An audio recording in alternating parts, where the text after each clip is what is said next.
Dominus vobiscum. Sequentia Sancti Evangelii secundum Matteum. Jésus étant né à Bethléem de Judée, au jour du roi Hérode, voici que des mages venus d'Orient arrivèrent à Jérusalem en disant « Où est le roi des Juifs qui vient de naître ? Nous avons vu son étoile en Orient et nous sommes venus l'adorer. » Apprenant cela, le roi Hérode fut troublé et tout Jérusalem avec lui. Il réunit tous les chefs des prêtres et les scribes du peuple et il leur demanda où devait naître le Messie. Ils lui répondirent « À Bethléem de Judée, car voilà ce qui est écrit par le prophète. Et toi, Bethléem, terre de Juda, tu n'es certes pas la moindre parmi les cités de Juda, car de toi sortira un chef qui sera le berger d'Israël, mon peuple. » Alors Hérode convoqua secrètement les mages et il leur fit préciser le temps où l'étoile avait paru. Puis les envoyant à Bethléem, il dit « Allez vous informer avec précision sur l'enfant, et quand vous l'aurez trouvé, avertissez-moi, afin que moi aussi j'aille l'adorer. » Après avoir entendu le roi, ils partirent. Et voici que l'étoile qu'il avait vue en Orient les précédait pour s'arrêter enfin au-dessus de l'endroit où était l'enfant. Et voyant l'étoile, ils se réjouirent d'une très grande joie. Entrant alors dans la maison, ils virent l'enfant avec Marie, sa mère, et se prosternant, ils l'adorèrent.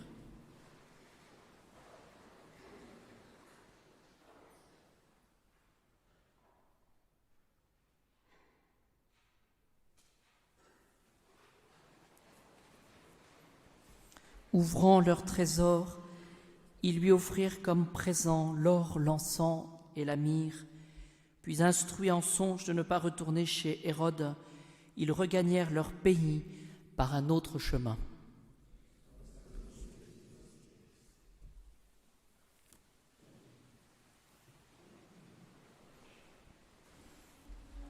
Nous fêtons aujourd'hui l'épiphanie du Seigneur, du Christ Jésus, et il s'agit, pour bien comprendre la nature de ce mystère, il s'agit de la manifestation de la divinité du Christ. Et c'est pour cela, je le disais dimanche dernier, nous en avons fait la solennité, c'est pour cela qu'aujourd'hui l'Église fête tout spécialement, c'est à l'antienne de Magnificat de l'Office des Vêpres, tout d'abord l'épisode que nous avons ici des rois mages. Ensuite, il y a le baptême de notre Seigneur Jésus-Christ, où est manifestée cette divinité du Christ. Et puis ensuite, le miracle de Cana, où Jésus va faire son premier miracle parce qu'il est Dieu. Donc je retiendrai aujourd'hui, évidemment, dans cette manifestation du Christ, cette conjonction qu'il y a entre le ciel et la terre. Vous voyez, ce qu'il faut comprendre, c'est que pour nous qui sommes des étrangers et des voyageurs sur cette terre, nous avons tendance à considérer finalement le but de notre vie, la fin ultime de notre vie, comme si elle était sur cette terre. On a du mal à abstraire les choses, on a du mal à se projeter dans une perspective de foi. Les rois mages, qu'est-ce qu'ils ont fait ? Ils n'ont pas hésité à quitter tout ce qu'ils avaient pour voyager et aller près de cet enfant Jésus, cet enfant qui n'était pas différent des autres avec les yeux de la chair, et au contraire, c'était un enfant qui était pauvre. Il n'est pas né dans une maison, il est même né dans une crèche, dans une étable. Mais avec les yeux de la foi, qu'est-ce qu'ils ont fait ? Ils se sont prosternés et ils ont adoré justement la personne du Christ, mais avec les yeux de la foi. C'est ce que nous allons retenir, donc cette conjonction, voyez-vous, qu'il ne faut jamais oublier, peut-être plus spécialement en ce moment, qu'il y a cette conjonction, les choses de Dieu. Nous sommes faits pour les choses du bon Dieu. Voilà. Et parfois, les affaires de ce monde prennent le pas, et à tort. Et donc voilà. Ça, c'est la première chose. Il est question aussi dans le livre d'Isaïe le prophète de lumière et de ténèbres. Car elle est venue, dit Isaïe, et la gloire du Seigneur s'est manifestée sur toi. Voici que les ténèbres couvrent la terre, l'obscurité couvre les peuples, mais sur toi le Seigneur se lève et sa gloire paraît sur toi.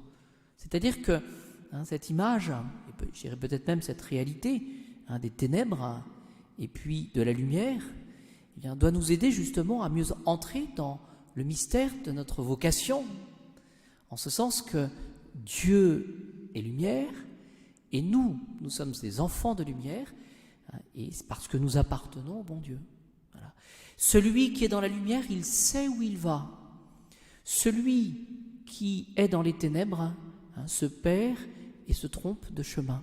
Et donc, finalement, ce qu'il faut retenir aujourd'hui, c'est cette conjonction entre le ciel et la terre, et de garder toujours, ça c'est un nom, cette vertu d'espérance. On va compter sur les moyens du ciel pour pouvoir obtenir le ciel, mais pour nous qui sommes sur la terre, et il y a donc cette lumière qui nous est donnée et qui pourra justement nous permettre de chasser l'obscurité, de chasser les ténèbres.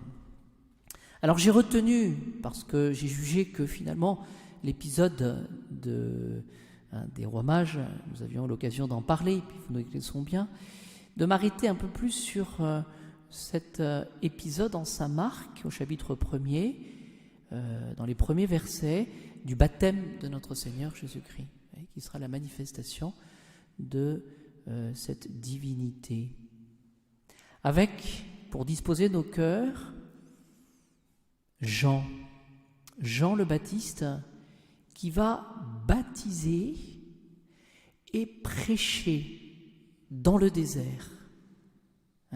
Ce qu'on peut retenir, c'est que pour pouvoir toucher le Christ, donc c'est toujours la même chose, toucher cette lumière, et puis sortir de l'obscurité et reconnaître cette divinité du Christ, eh bien, il s'agit évidemment de se sortir d'une certaine manière du monde, comme Saint Jean-Baptiste le suggérait, et puis d'aller au-delà du Jourdain, c'est ça qu'il faut comprendre, au-delà du Jourdain, pour justement être dans le désert. C'est-à-dire que finalement, tout ce qui se passe actuellement, où on voit bien que les points de repère sont en train d'être ébranlés, eh bien, n'est-ce pas justement une grâce que le bon Dieu, oui, plutôt que de s'affoler, n'est-ce pas plutôt une grâce que le Seigneur nous donne pour justement moins compter sur nos propres forces ou sur les forces humaines, et puis nous sortir finalement de l'esprit du monde afin d'y rencontrer le Seigneur, la nature, la horreur du vide, vous le savez. Et Jean, qu'est-ce qu'il fait ? Eh bien, il va dans le désert, il prêche dans le désert et il baptise dans le désert. Et qu'est-ce qu'il fait ? Il prêche un baptême de pénitence. Voilà, de cette réalité qu'il faut tenir pour pouvoir rencontrer le Christ, eh bien de sortir de nous-mêmes, de sortir de notre égoïsme. C'est la condition préalable pour pouvoir rencontrer le Christ. Ce baptême de pénitence, il est là pour la rémission des péchés. Donc vous voyez, le point de départ de toute conversion, eh bien, c'est vraiment de se frapper la poitrine, de demander au Seigneur d'avoir cette connaissance de ce que nous sommes sans Dieu. Oui. Que disait Saint Jean-Baptiste ? « Moi, je vous ai baptisé avec de l'eau, mais lui vous baptisera dans l'Esprit Saint. » L'eau a la vertu de laver, de donner la vie, et on voit que Saint Jean-Baptiste introduit la personne du Christ, un petit peu comme le dernier des prophètes. Il va introduire le Christ, mais par le moyen de l'évocation de l'Esprit Saint. L'Esprit Saint. Et si l'on réfléchit, l'Esprit Saint, c'est l'Esprit de Dieu. C'est un esprit d'amour. En remontant, je cite l'Évangile, aussitôt de l'eau, il vit les cieux s'ouvrir et l'Esprit, comme une colombe descendant, et descendant sur lui. Et avec cette parole, tu es mon fils bien-aimé, celui-ci est mon fils bien-aimé, en qui j'ai mis tout mon amour. Donc vous voyez, il y a vraiment cette image sur la personne du Christ, l'homme Dieu, mais nous représentant chacun de nous, parce que ce qu'il a épousé la nature humaine, c'est pour nous associer justement à ce travail de conversion. Eh bien, qu'est-ce qui s'est passé ? Je vous ai parlé tout à l'heure de la lumière, je vous ai parlé tout à l'heure un petit peu de ces dispositions qu'il fallait avoir. Eh bien, qu'est-ce qu'on voit ? Les cieux vont s'ouvrir. C'est-à-dire qu'il va y avoir une communication entre le ciel et la terre. Notre perfection, nous la recevons du ciel. Alors, j'ai retenu 3 points que j'énonce simplement, et je conclurai. Le premier point, c'est que Jean-Baptiste a lutté plus particulièrement par son baptême de pénitence contre l'affadissement du judaïsme. Il était de nature sacerdotale, il appartenait, Jean le Baptiste, à cette tribu sacerdotale. Eh bien, qu'est-ce qu'il a fait ?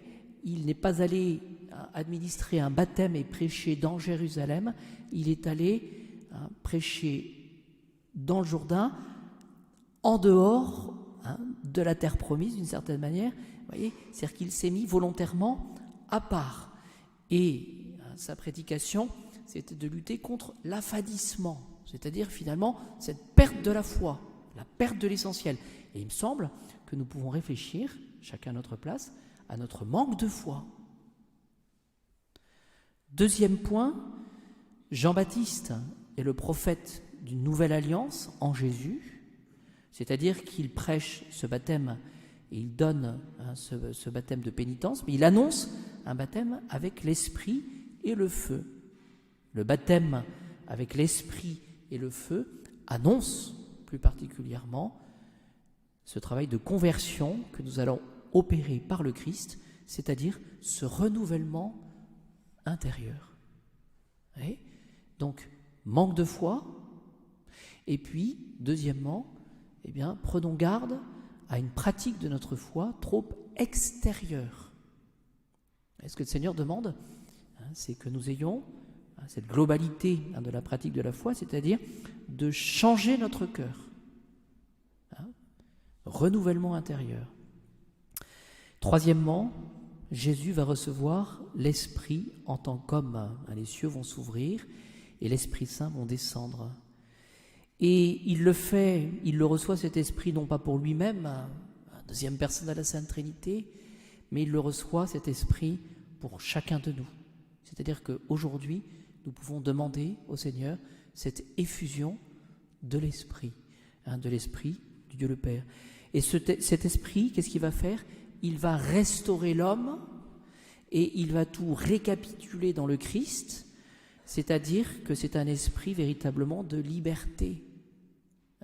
Regardons comme quand nous perdons l'essentiel, nous devenons esclaves de nos passions, du péché, et puis peut-être aussi de l'esprit du monde. Ce que le Seigneur nous demande dans ce renouvellement intérieur, c'est que par cette manifestation de Dieu, nous puissions travailler à ce renouvellement intérieur, une véritable conversion, mais afin d'obtenir la liberté. La liberté, non pas de faire n'importe quoi, mais la liberté des enfants de Dieu. C'est-à-dire cette capacité toujours de se mouvoir dans le bien.